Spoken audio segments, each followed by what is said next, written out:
Halo, selamat datang di video demo tugas akhir mata kuliah Grafika Komputer semester ganjil tahun 2025. Saya Muhammad Aryadeva mewakili kelompok Pipi Papa dari Kombe Program Studi Ilmu Komputer Fasilkom TI Universitas Sumatera Utara. Pada kesempatan kali ini kami mempersembahkan proyek game kami yang berjudul Pipi Papa, yang dimana ini adalah sebuah game yang bergenre top-down shooter survival 2D yang tujuan utamanya sederhana, yaitu pemain harus bertahan hidup selama mungkin dari serangan musuh yang terus mengejar sambil mengumpulkan skor tertinggi. Namun fokus utama pengembangan game ini bukanlah pada gameplay semata, melainkan pada penerapan konsep dasar komputer grafis. Jadi sesuai ketentuan tugas, seluruh mekanik di game ini dibangun menggunakan transformasi geometri manual seperti translasi, rotasi, dan skalasi tanpa bantuan fitur instan atau otomatis. Jadi kemudian selain itu kami juga menerapkan sistem procedural spawning dan penggunaan custom shader buatan sendiri. Berikut adalah penjelasan teknis mendalam dari masing-masing anggota kelompok kami. Baik, jadi pada proyek ini saya bertanggung jawab penuh pada bagian enemy AI logic, procedural spawning, dan procedural animation. Nah, yang pertama untuk sistem kemunculan musuh, saya menerapkan algoritma procedural spawning. Jadi musuh itu tidak diletakkan secara manual, melainkan diinstantiate secara otomatis pada posisi acak di sekitar pemain.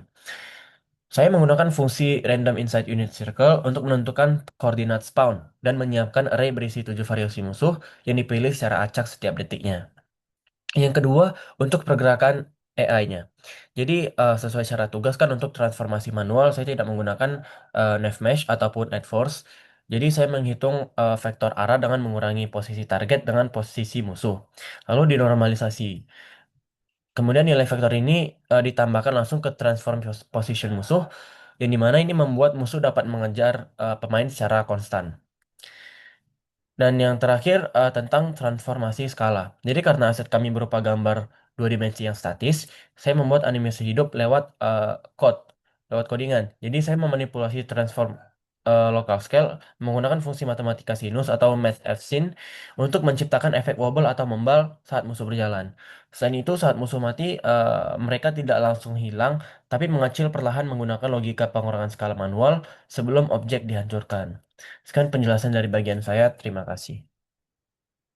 Kita akan masuk ke dalam script score manager dulu. Dan seperti sudah ada di demo, kita akan fokus kepada public static yang ini, score manager ini. Ini pakai formula singleton, lihat variable instance ini kan. Ya, tujuannya ini biar script jadi objek tunggal yang bisa dipanggil dari script mana saja tanpa perlu repot drag and drop di inspector. Jadi praktis banget. Nah, selanjutnya itu ada edge score di sini. Di mana edge score ini logikanya simpel. Pas musuh mati, dia kirim angka ke sini. Skor ini skor ditambah dan langsung update teks di layar biar pemain tahu skornya secara real time. Oke, yang selanjutnya yang saya buat itu adalah script tentang shooting. Di shooting ini, script pemain biar nggak spam peluru seenaknya, jadi kuncinya ada di fire rate. Yang di bagian sini, ini itu logika bandingin waktu sama dengan cooldown. Jadi pemain nembak, dia harus nunggu sekian detik dulu baru bisa nembak lagi biar gamenya nggak terlalu gampang. Dan di bagian sini, kalau waktunya udah pas itu, baru deh fungsinya initiate ini jalan. Ini fungsinya untuk ngeklon atau nyiptain peluru baru di posisi moncong senjata. Jadi ngikutin arahnya dan moncongnya di atas, bawah, atau di mana saja. Lengkap dengan rotasinya. Lanjut saya akan menjelaskan di bagian nomor game manager. Ini game manager adalah bagian di luar player ya. Sini tadi ada player, ini ada game manager sama score manager yang di luar player. Dan di bagian game manager ini fokus ke otak dan game restartnya. Sekarang ke otaknya itu game manager. Script ini ngatur hidup matinya game dari UI sampai restart level. Fungsi game overnya, di bagian ada fungsi game over, di bagian sini.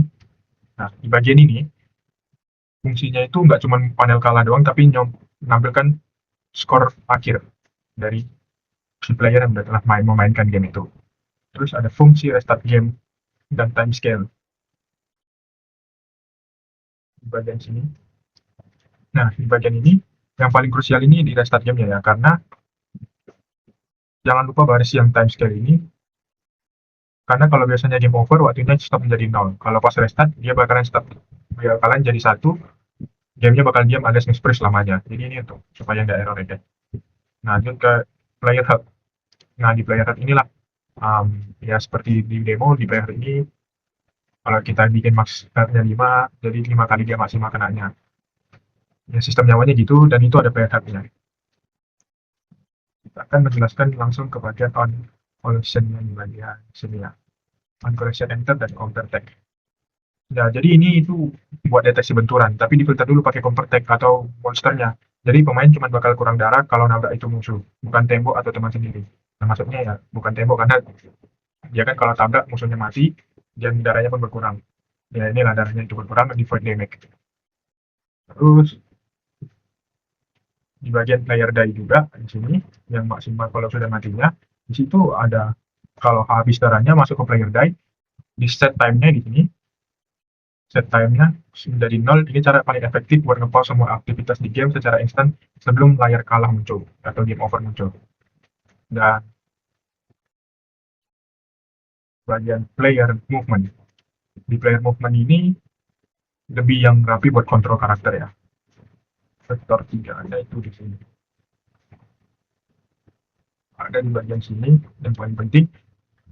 Jadi untuk mencegah kalau misalnya um, si si meriamnya itu terlalu ngebut, ini untuk jadi penyegahnya. Perkenalkan, nama saya Naila Salma. Di dalam pembuatan game ini, saya berperan sebagai pembuat visual, scripting, di mana saya menggunakan keterampilan saya untuk membuat desain grafis di dalam game. Saya menggambar komponen-komponen aset game secara manual dan membuat tekstur serta shader agar tampilan game lebih menarik. Saya menggabungkan aset dan tekstur di shader agar tampilan dapat bergerak dengan halus. Dengan tampilan awal start screen yang lucu agar para pemain semakin tertarik dengan gamenya. Menghubungkan tekstur, aset, vektor, multiply, tiling, dan offset, serta alert ke dalam satu fragmen dalam shader membuat tampilan tekstur yang bergerak dan mudah dipakai di mana saja. Baik, saya Nabila dan saya akan menjelaskan bagian yang saya kerjakan pada proyek Pipi Papa ini.